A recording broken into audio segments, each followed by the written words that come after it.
Previously, Princess Alexia was abducted by Zenon, who coveted her noble blood. He had a scheme up his sleeve to infiltrate the esteemed Knights of the Round, a prestigious order comprising the 12 most elite warriors in the realm. Despite Alexia's valiant attempt to fend off her assailant, her efforts proved futile against Zenon's cunning tactics. In a twist of fate, a mysterious figure garbed in all black emerged from the shadows, interrupting Zenon's nefarious plan. To Zenon's dismay, he immediately recognized this enigmatic stranger as the one who had been causing turmoil throughout the city and hunting down members of the Diablo cult. In that very moment, Keiju discloses his true self as Shadow, the one who dwells in the shadows to hunt down other shadows. Princess Alexia, caught off guard by this revelation, displays an abrupt shift in her countenance, mirroring her astonishment.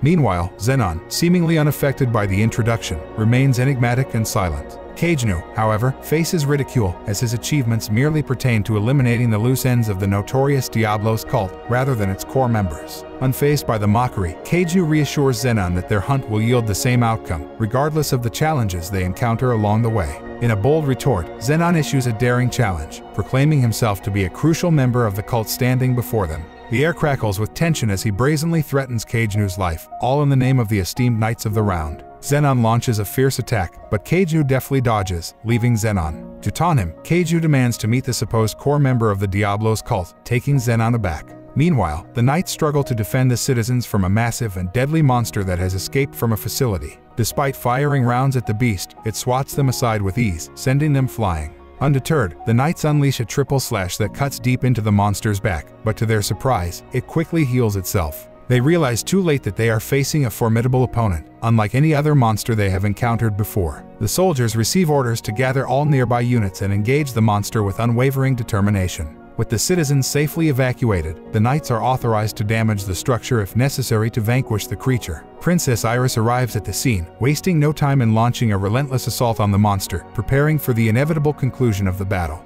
Despite her efforts, the resilient creature regains its composure and rises to its feet, astonishing the Knights who witness its relentless onslaught, seemingly unaffected by Iris's slashes. Driven by fury, Princess Iris slices off one of the monster's arms with her sword. However, her hopes of success are dampened as a new arm regenerates almost instantly. Undeterred by this sight, Princess Iris remains resolute. She is determined to defeat the monster for good by dismembering and scattering its pieces. Alpha arrives just in time to stop her and introduces herself to the curious princess. Alpha then transforms the monster into a human-like creature and shows compassion towards it, surprising Princess Iris. As Alpha prepares to leave, Princess Iris demands her to stay, but Alpha instructs her to behave like an appropriate audience member and enjoy the performance. Alpha reveals they are Shadow Gardens and advises the princess to maintain her distance from them before disappearing. As the princess ponders the nature of Shadow Gardens, an explosion suddenly occurs. Princess Iris's thoughts wander to her absent sister, prompting her to ponder her whereabouts. Meanwhile, amidst the debris of their previous clash, Keiju and Zenon continue their fierce battle in front of Princess Alexia. Zenon begins to comprehend why his fellow cult members had underestimated Keiju, ultimately leading to their defeat at his hands.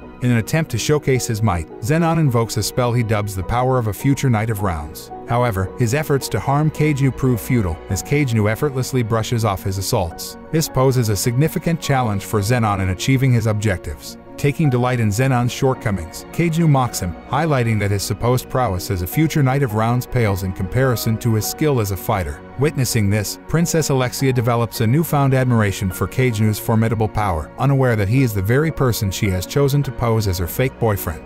Princess Alexia stands in awe of Keiju's extraordinary prowess. However, she is taken aback when she realizes that his fencing skills are not significantly superior to the average. Drawing a parallel to her own swordsmanship, she reflects on her relentless pursuit to emulate her sister, enduring criticism from others for not matching her sister's standards. Suddenly, a revelation dawns upon her. Keiju is the sole individual she has encountered whose fencing style closely resembles her own. Meanwhile, Keiju persists in his battle against Zenon, who has reached a breaking point. Zenon's curiosity about Keiju's true identity drives him to challenge Keiju to reveal the truth, as he discerns Keiju's immense power. Keiju confidently reaffirms that they are the Shadow Garden, a clandestine group devoted to lurking in the shadows, hunting other shadows. In a desperate act, Zenon resorts to taking drugs that amplify his strength, hoping to gain an edge. The pills trigger a transformation, turning him into a formidable warrior who dubs himself the Third Awakened. He believes that only those capable of controlling the power within them should partake in the rounds, cautioning against its misuse. Displaying his newfound might, Zenon unleashes a force he deems the power of the Almighty. However, Keiju takes offense at Zenon considering himself a god for his achievements, perceiving it as blasphemy against the true Almighty. Consumed by fury, Keiju charges at Zenon, unleashing a barrage of fierce strikes. He asserts that true power cannot be attained through borrowed strength. Before delivering his final blow, Keiju recounts a story of attempting to protect himself from a nuclear weapon but inadvertently becoming one. Zenon is shocked by this revelation.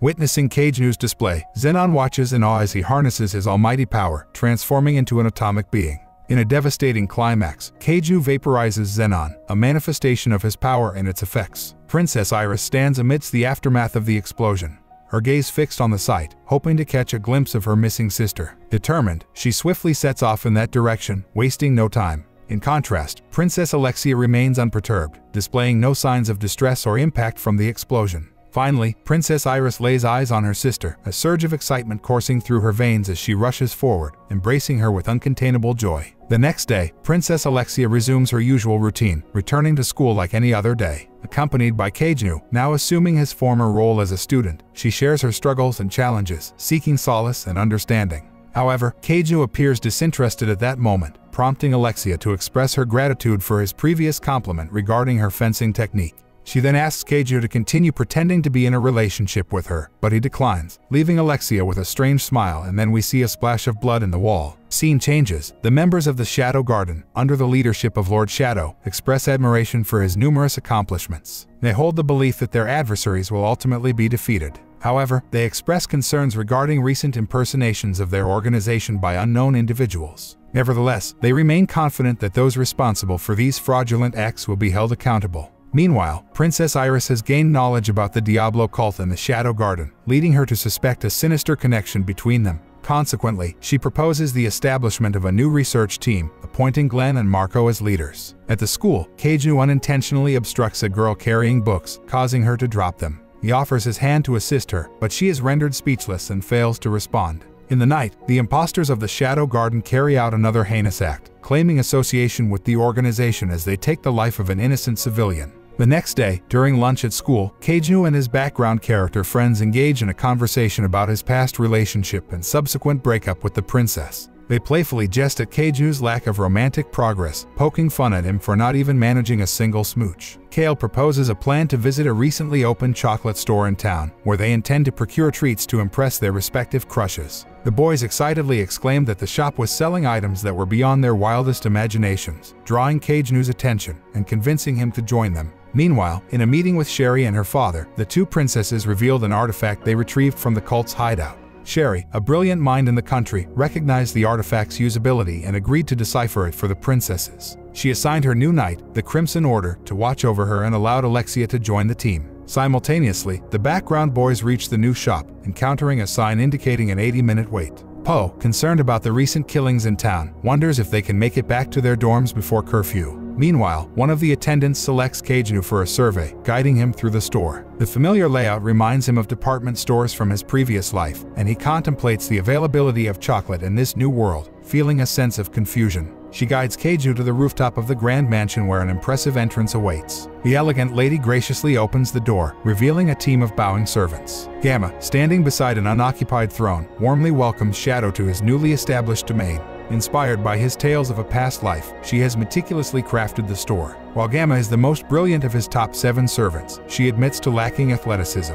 Shadow assumes his rightful place on the throne as Gamma explains the widespread presence of their chain stores across the country. To his astonishment, she unveils the impressive profits they have amassed. Maintaining his composure, Shadow acknowledges the success. Gamma brings his attention to the imposters tarnishing their names with murderous acts in the city. Recalling Poe's earlier remarks, Shadow pledges to investigate the matter. Suspicion falls upon Alexia, as her ruthless attack on him after the rejection raises doubts. Amusingly, Shadow receives a 100% discount on the chocolates, prompting him to laugh shamelessly. As a parting act, Keiju playfully swipes a gold coin from his vast fortune. However, before leaving, Gamma introduces the newest member new to join their illustrious ranks. As the background boys make a mad dash to beat curfew, Keiju's keen ears pick up the sound of blades clashing in an alleyway. He concocts a plan, feigning a desperate need to relieve himself outside, to separate from his friends and investigate the commotion. Tearfully, his friends leave him, swearing to keep quiet about the situation. Keiju quickly transforms into a shadow and hurries to the scene. There, he discovers Alexia fending off the Shadow Garden impersonators, confirming her innocence. Though she holds her own, Keiju intervenes and rescues her. He warns her to stay out of danger before turning his attention to the attackers. After catching up with them, he allows Nu to deal the finishing blow.